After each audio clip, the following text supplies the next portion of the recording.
80 लाख की स्टेटमेंट जो है वो ज़रूर होनी चाहिए। और सेम इसी तरह जिस तरह मैंने ट्रांजैक्शन हिस्ट्री का मैंने जिक्र किया और साथ में सेल डीड का बताया, तो वो भी इस तरह करके ही होना चाहिए। और साथ में दूसरी एक और चीज़, मास्टर्स के लिए अगर आप अप्लाई कर रहे हैं तो एटलीस्ट आपकी 10 मिलियन यानी 1 करोड़ के नज़दीक की स्टेटमेंट हो, और कभी भी राउंड डिजिट में जो है स्टेटमेंट आपकी नहीं होनी चाहिए, ठीक है। और इसके बाद उसका भी आप एविडेंस साथ में ज़रूर लगाएं। मास्टर्स के लिए 1 करोड़ के नज़दीक यानी 9.5 से लेके 10 मिलियन के दरमियान में कोई भी डिजिट आउटपुट जो है वो दे सकते हैं। अच्छा, उसके बाद आ जाते हैं दूसरी तरफ, आपकी ट्रांजैक्शन हिस्ट्री की मैंने बात कर ली है, आपको फंड्स का मैंने बता दिया, स्टेटमेंट को, मेरे ख्याल से काफ़ी सारी चीज़ें इसमें क्लियर होगी। और उसके बाद आ जाते हैं कोर्स का। अच्छा, कोर्स के लिए आप हमेशा कोशिश किया करें कि वही कोर्स चूज़ किया करें जो आपने पीछे पढ़ा हो। लाइक एक स्टूडेंट, उसने किया हुआ है ICS। अब ICS के बाद सीधा सीधा सबको पता है कि IT ही आगे उसको सूट करता है। अब IT में अगर उसके बैंड्स थोड़े हैं, स्टडी में गैप है, तो वो डिप्लोमा ऑफ IT के लिए अप्लाई कर सकता है।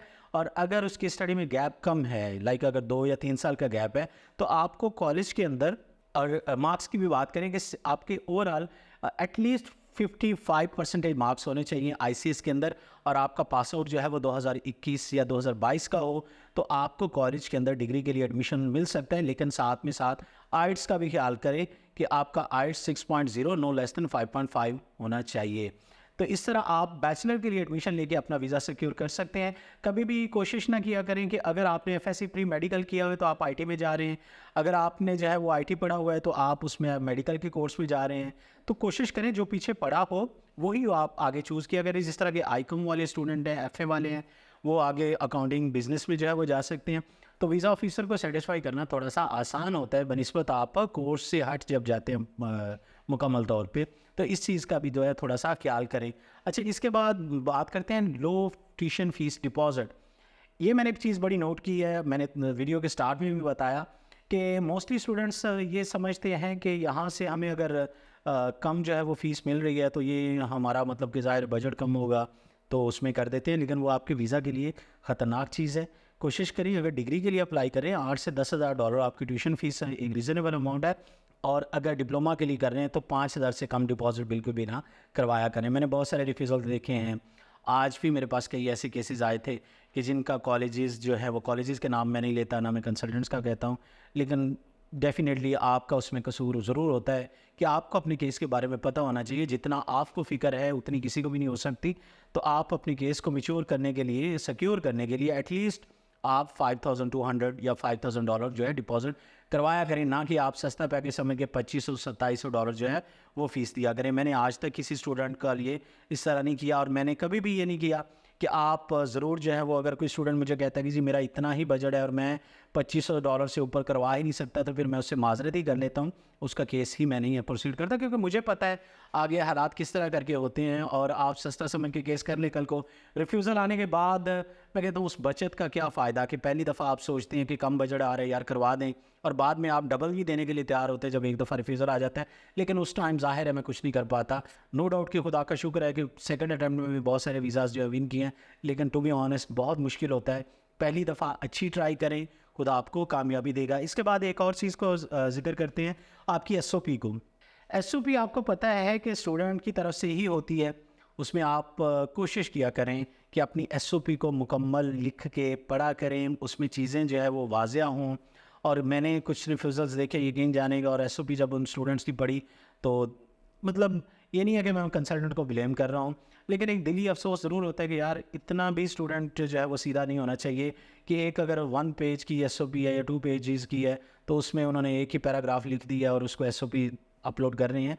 जबकि आपको पता है कि SOP के अंदर इंट्रोडक्शन, उसके बाद एजुकेशनल हिस्ट्री, आप अपना गैप का जिक्र करें, ठीक है, उसके बाद why Australia, why this college, उसके बाद आप अपना बताएं कि जनाब हमारे पाकिस्तान में हमारा स्पॉन्सर जो है वो कौन है, उसके बारे में डिटेल्स बताएं, कितने फ़ंड्स हमारे पास पड़े हुए हैं, पेरेंट्स की इनकम कहाँ कहाँ से आ रही है, मैं दूसरे कंट्रीज़ क्यों नहीं अप्लाई कर रहा था, मैंने ऑस्ट्रेलिया को ही क्यों चूज़ किया, मैंने इस कॉलेज को ही क्यों चूज़ किया, मैंने इस शहर को ही, अगर आप सिडनी कर रहे हैं, मेलबर्न कर रहे हैं, तो उस शहर के बारे में बताएं कि मैंने ये शहर क्यों चूज़ किया। उसके बाद ये कॉलेज का मैंने बता दिया, कोर्स का बता दिया। तो आप सारी चीज़ें, और लास्ट पे कंक्लूजन जो है वो आप उसमें जो है अच्छे से वो दें, और जिसमें वीज़ा ऑफिसर को, और बल्कि सबसे इम्पॉर्टेंट चीज़ ये